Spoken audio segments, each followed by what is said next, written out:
Көзіне қарап жүрсейші.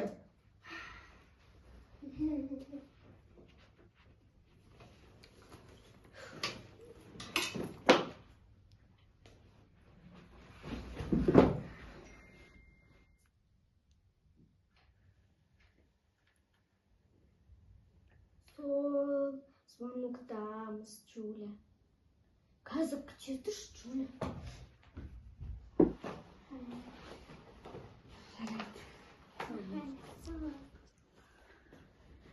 Бека, мен барлығын көрдім. Не болды? Ты бөлмеге де болмашы. Нағыз кім? Болма. Мен білмеймін. Тірк соқпашы. Мен саған білмеймін дедім ба? Білмеймін. Қалайда ол новенькая мен Беканы достастырмау керек. Менде бір идеальный план бар. Мен назбын ғой, ол әлі білмейді мен кім екен. Мектептің қызы емес, досымдарақ. Жер асты болсын. Сәлем. Сен түрің таныс сияқты бір жақтан көрдім ба?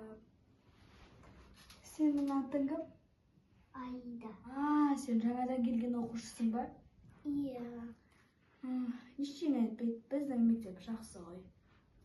Әлі-ақ тасталып кетесің барлығымен тіл табысып.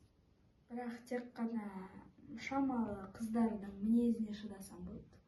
Жүр, сабақ басталуына әлі 5 минут бар екен. Мен сені этиканы таныстырып шығамын.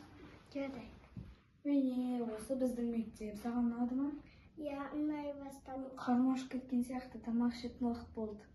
Мен барып қолым жуып келейін, сосын бірге тамақ ішеміз. Жарайды. Достар, видеоны ары қарай көрмес бұрын каналға тіркеліп, лайк басуды ұмытпаймыз. Бұл біз үшін өте маңызды.